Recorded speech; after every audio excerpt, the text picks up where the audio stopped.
There is a new security feature that cell phone companies are legally required to offer you that you should probably consider enabling. It's something that I've been waiting for a while, and it's basically a way to add a pretty significant layer of protection against SIM swap attacks and port out attacks. These types of attacks are basically where a hacker will call in your cell phone company pretending to be you, and then with the customer service convince them to have them move your phone number to a different phone, their phone, of course. And then they'll be able to get all your texts, all your messages and calls, and usually they'll use it to get your two-factor authentication codes and hack into your account, and then steal your money from whatever they can get into. So I'm going to explain what this feature does, how it works, why it's important, and also go over what the different cell phone companies call this feature, because they're all going to have it, but call it something slightly different. For context, in 2023, at the end of it, the FCC created a new regulatory rule that basically told carriers they had to, by July 2024, this year, add a feature that would allow customers to effectively do kind of like a credit freeze, where they could lock their account such that you wouldn't be able to do a port out transfer, which is like transfer the number to a totally different company, or change the number to a different device, which is what a SIM swap does. And then to actually do one of these, you would have to first remove the account lock. The rule also stipulates that the carriers have to have this feature for free and offer it to both postpaid and prepaid customers, so for everyone. And also, it is possible for the carriers, if they decide that a particular account is high risk, they could enable the feature on such accounts. Otherwise, though, it is opt-in for customers, so you'll have to go and enable it yourself, which I guess makes sense since most people probably are not targeted by this. But if it was enabled by default and then a lot of people go and upgrade their phone or something, then that would be very inconvenient. They wouldn't necessarily know how to go and disable it. So the fact that it is opt-in, I think personally makes a lot of sense, but I think they should do a better job of like alerting people that this is an option. As part of this, the FCC also created a rule that I believe in cases of both a port out and SIM device change, the carrier has to notify the user before it occurs. So basically send a text message or something to the existing device via the phone number, which totally makes sense, because otherwise before, the only notice you would get if you were having a SIM swap attack is that you lose your cell signal. That's basically what it looks like. So people wouldn't even know what's going on necessarily. Or at least now, if you see that happen after you get a text that says your number's being transferred to another device, then that would probably clue you in. And I'd say thank God that the government actually is forcing these companies to implement this feature, because there's no way they would have done it before.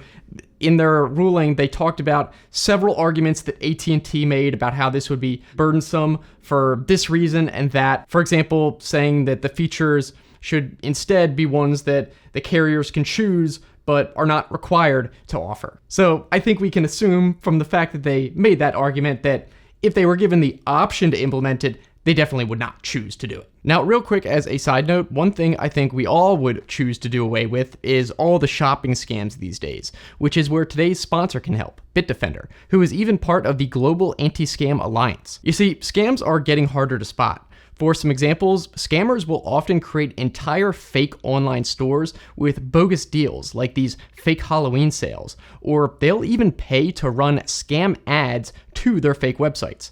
According to the Better Business Bureau, 40% of online shopping scams originate from Facebook and Instagram ads. And research by the Global Anti-Scam Alliance shows that nearly half of global consumers encounter a scam attempt every week. But besides the usual advice to stick to reputable retailers and double-check web URLs, what can you do to protect yourself? Well, fortunately, Bitdefender has your back. They have a new free scam detecting chatbot called Scamio, specially trained to spot all sorts of scams that you might not even be aware of. If a website looks suspicious or you think an online seller is trying to scam you, just provide Scamio with info about what's going on and it can analyze the situation. You can show it text messages, links, QR codes, even images and screenshots. And again, Scamio is totally free and accessible not just via the web browser, but also Facebook Messenger, WhatsApp, even Discord. And of course, Bitdefender has a whole range of security solutions to protect your devices from malware and hackers for both individuals and businesses. So visit the link in the description to use the Scamio AI scam detector for free, and also check out their other security solutions. And with all that being said, let's continue into more changes implemented by the FCC. Another change is that apparently employees on the receiving end of customer service calls are not going to have access to the account data for person calling in until after they have properly authenticated and proved themselves to be associated with that account, which makes a lot of sense because otherwise, from my understanding, these hackers would pretty easily sometimes know how to socially engineer the customer service person to just convince them that, oh yeah, they are that person. They just kind of forgot this info or that about the account and just kind of do smooth talking, and the customer service would just let them do whatever they asked. But with this, theoretically, hopefully it should make it harder to do that, where, the customer service person couldn't help the hacker even if they wanted to. And also, from my understanding, a lot of times these SIM swap hackers would actually have customer service agents that they'd be paying to do the SIM swaps and stuff for them. So hopefully this will at least kind of reduce that. I don't know how effective it'll be, but at least it's another layer. As for why it's important to enable this feature, basically cell phones are used for so much more these days than just receiving phone calls, obviously. And the main reason that hackers do these SIM swap attacks is to get your two-factor authentication codes for websites. Even though two-factor authentication via SMS is better than no two-factor authentication at all, it still is the weakest form. And actually, some websites effectively use it as like a single-factor authentication, where if you don't know your password, you can still use your cell phone to reset your password, which is not even the point of two-factor authentication, but websites allow it. Now, usually these SIM swap attacks target people to steal cryptocurrency, like log into exchanges, but it's not always crypto related. For example, when that time Jack Dorsey, CEO of Twitter, got hacked, that was via a SIM swap attack. And also there was someone, I believe in Los Angeles, who had $21,000 stolen from their Bank of America bank account from a SIM swap attack. So it's not always just crypto related. It's just that I know a lot of people target crypto accounts just because it's so hard to trace after the transfer has been done. But also, especially in the age of AI and voice cloning, it would be especially devastating if someone was able to not only steal your phone number and be able to make outgoing calls with your number and receive calls, and then on top of that, being able to clone your voice. I mean, there's not really a limit to what they could do with that. Now, how to actually enable this feature on your account, the different carriers call it a different thing. So for AT&T, for example, they call it wireless account lock.